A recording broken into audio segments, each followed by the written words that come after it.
in the end, folks, we, like any other industry, are susceptible to change. Originating from deep inside the Rocky Mountains, transported through the power of the internet, and arriving inside your tiny earbuds. It's the Appraiser Coach Podcast, helping appraisers increase their efficiency, quality, and make more money. Here's the guy who makes it his life's mission to create value for real estate appraisers nationwide. Your host and the Appraiser Coach, Dustin Harris.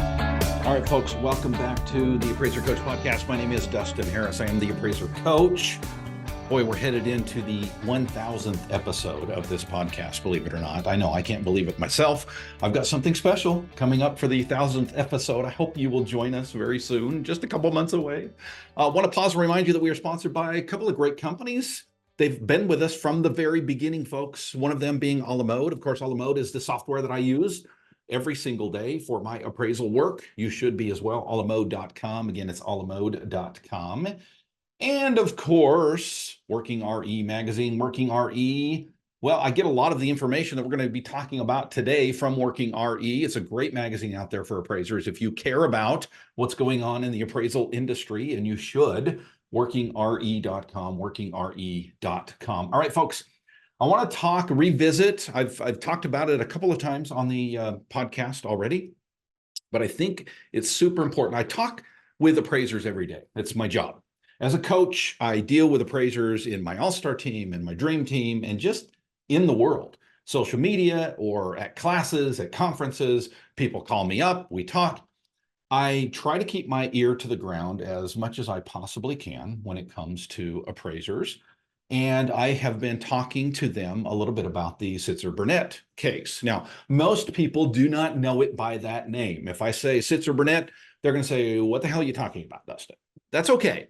I don't expect you to know the name. I forget it as well.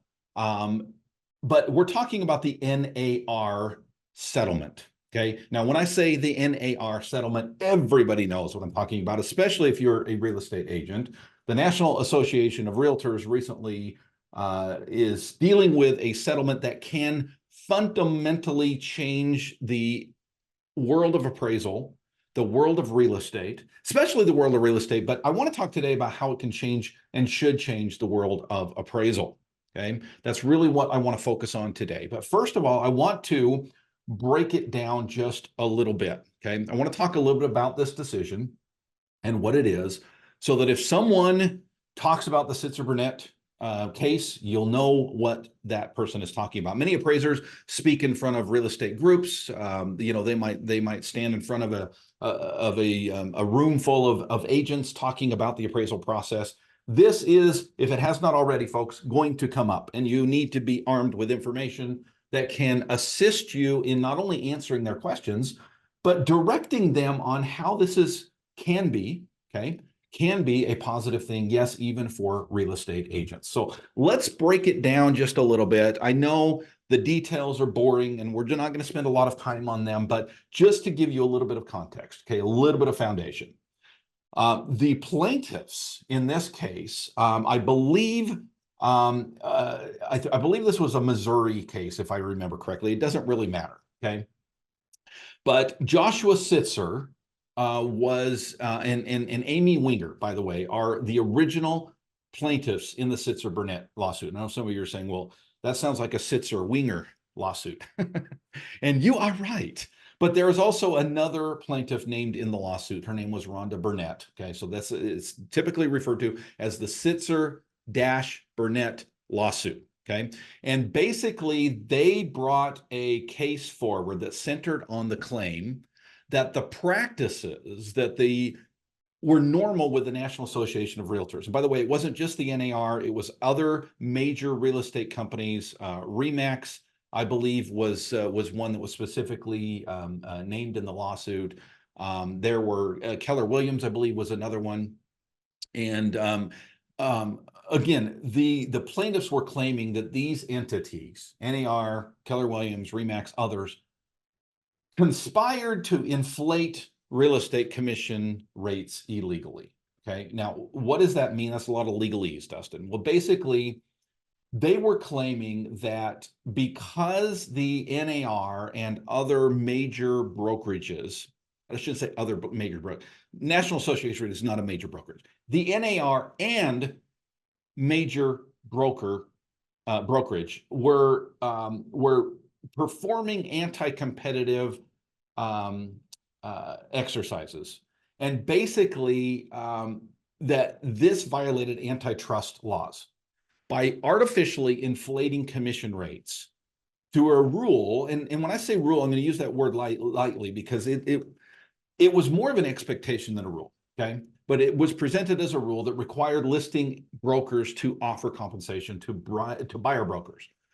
And basically that this harmed the sellers because of the cost of selling the home, because it was expected that there would also be a listing agent commission. Okay, so in most states, it broke down roughly to 6%, right?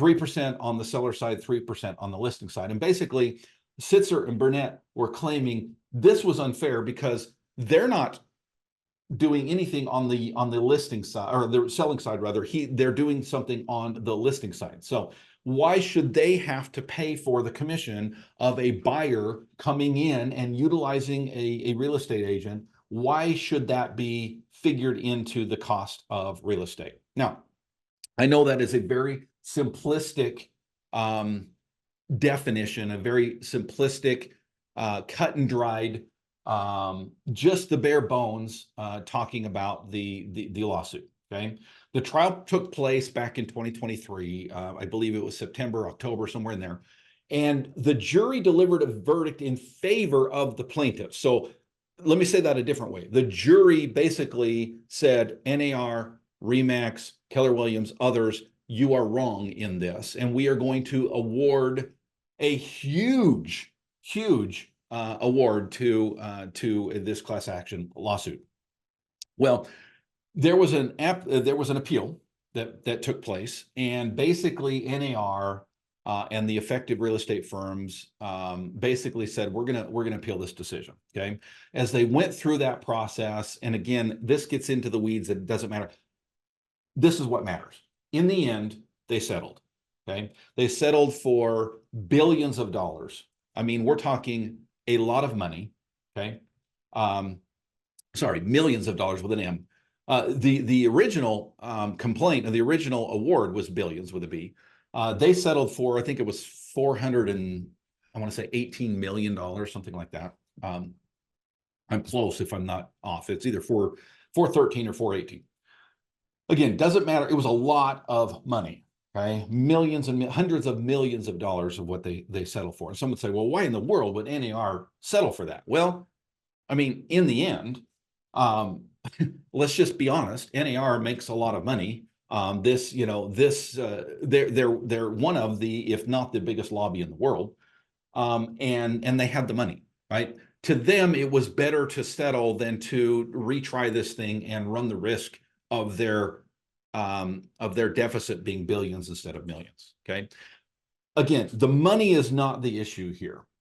The issue is, in the end, when it comes down to it, the Sitzer-Burnett decision was not in favor of NAR. And agents are losing their minds over this settlement because many agents make their living as buying agents, meaning they are called by someone who says, hey, help me find a house, help me purchase this home. Show me around on Saturday to 30 different houses, and then we'll choose which one we want to buy, right? This has been the traditional way that real estate sales has taken place, and they are compensated for that. And so now some agents are saying, well, what in the world am I going to do? Because I don't really like to list homes. I don't really like to go out and take the pictures and put the sign out, and some do both, okay? But most agents have their niche, right? They either brand themselves as listing agents or selling agents. Okay, again, they can do both, and many do both, but a lot of them brand themselves as that. And so those that are selling agents, those that are buyer agents are now saying, what can I now do to make sure that I get paid? Now, there is a lot, just to be very, very clear, there is a lot to unpack here. And honestly, there are so many YouTube videos out there, so many podcasts, so many things you can read on this that it's not worth my time to go into the details, because that's not the focus. I wanted to lay the foundation, because some appraisers, and again, this is the Appraiser Coach podcast, and I know agents listen to this as well, but I'm talking to you appraisers. That's my peeps, right? I am an active appraiser, much to the surprise of many people out there. The rumors of my demise are highly exaggerated. I went out and did an appraisal this morning, folks. I'm an active appraiser. And so this affects my life. And of course, it affects my clients as well. I am the appraiser coach. So I coach and mentor and help assist appraiser business owners to be more efficient, more effective, and make more money.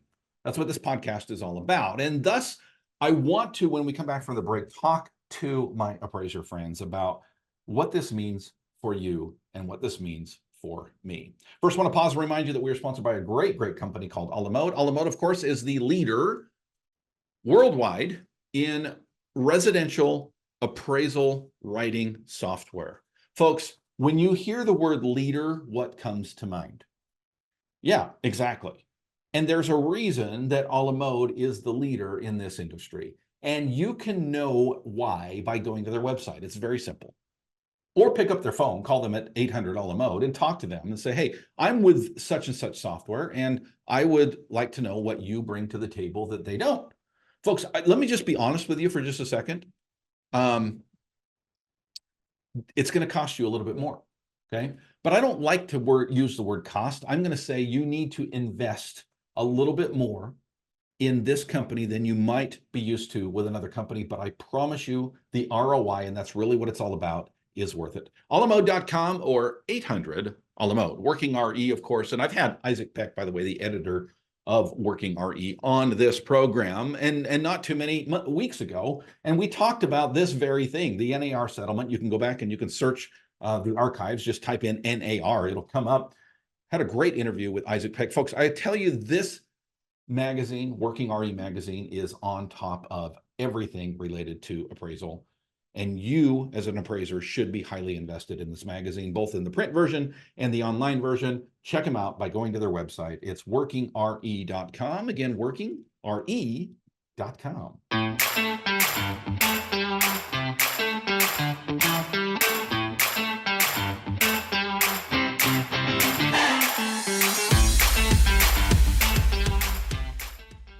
All right, folks, we are back and we are talking about the, it's sometimes called the NAR settlement. That's what most people know it by, the Sitzer-Burnett case out there, Sitzer-Burnett, I think. There's two T's.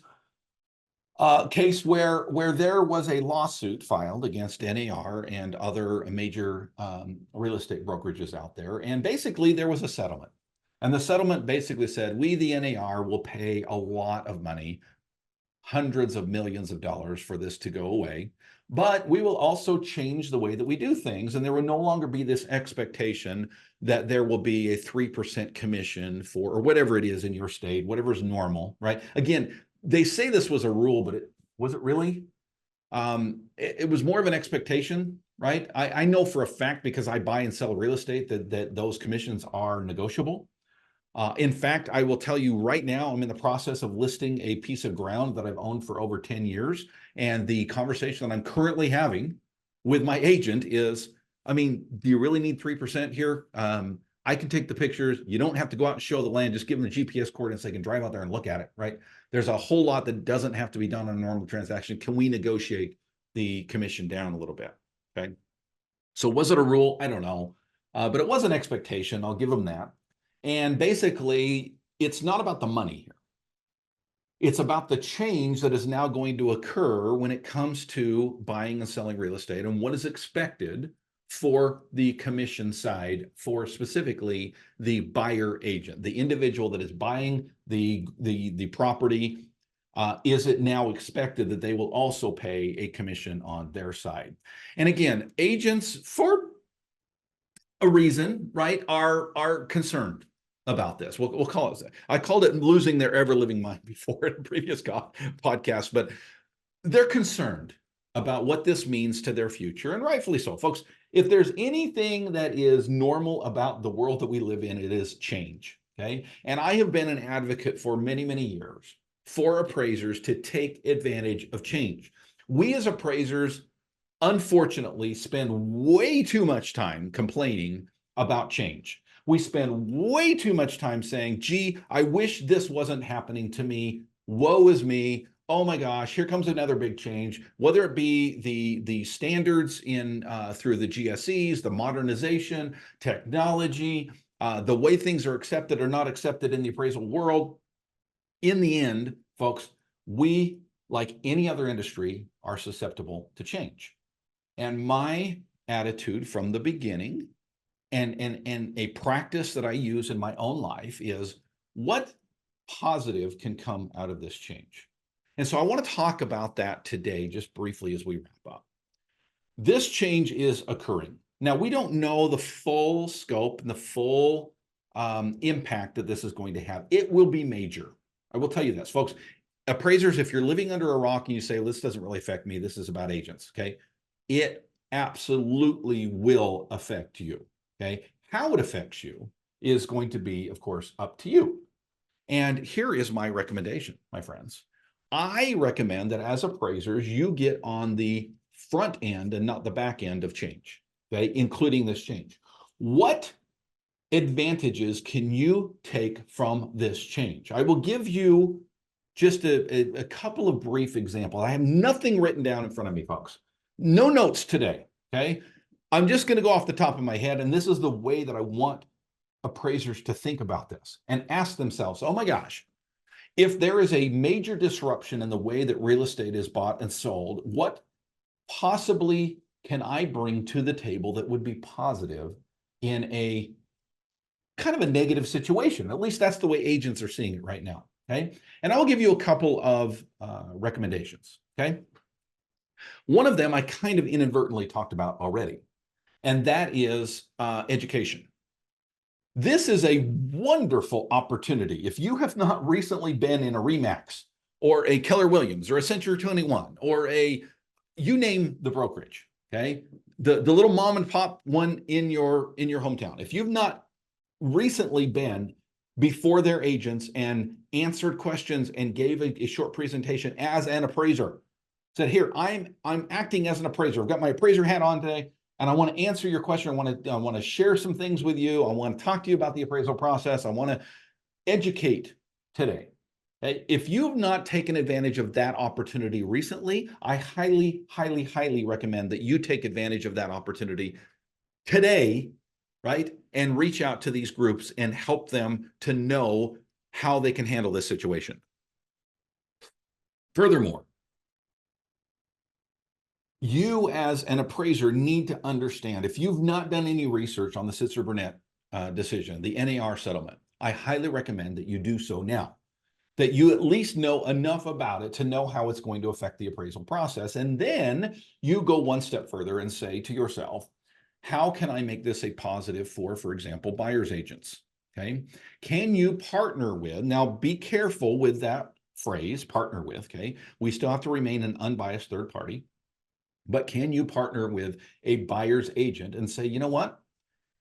We've always, now again, be careful how you say this, okay? We don't want to be talking down to anyone, okay? But I've always been the valuation professional.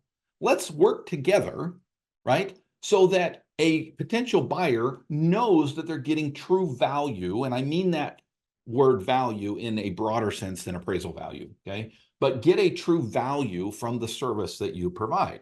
In other words, and let me just speak very plainly, could you work with a buyer agent to say, hey, the buyer agent is going to attract buyers because they're going to help them to find the property, okay? But they're also going to provide a service with an appraiser to make sure that that asking price is legit, that that appraisal will support or not support, as the case may be, the price that they might be willing to pay for that.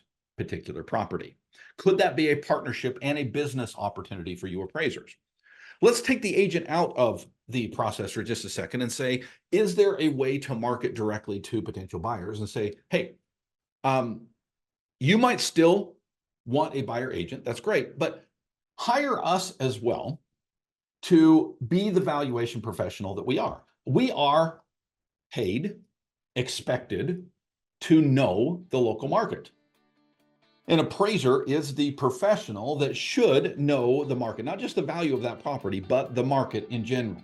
Can there be more consulting work that we could be doing? Could there be more appraisals that we could be doing outside the lender world? Many appraisers want to be involved in private appraisal work. This, my friends, is an amazing opportunity to do just that. Thank you for joining me today, folks. It's always a pleasure. Again, coming up on our 1000th episode of the Appraiser Coach podcast. Cannot wait. I have something in mind that's going to blow your minds. Thank you for joining me, and go create some value. You've been listening to the Appraiser Coach podcast with Dustin Harris. If you like what you hear, please give us a 5-star rating and post a short review on iTunes. For more in-depth insider information on how you can make more money as a real estate appraiser, visit theappraisercoach.com and sign up for the All-Star team today. Thanks for joining us. And now, get out there and create some value.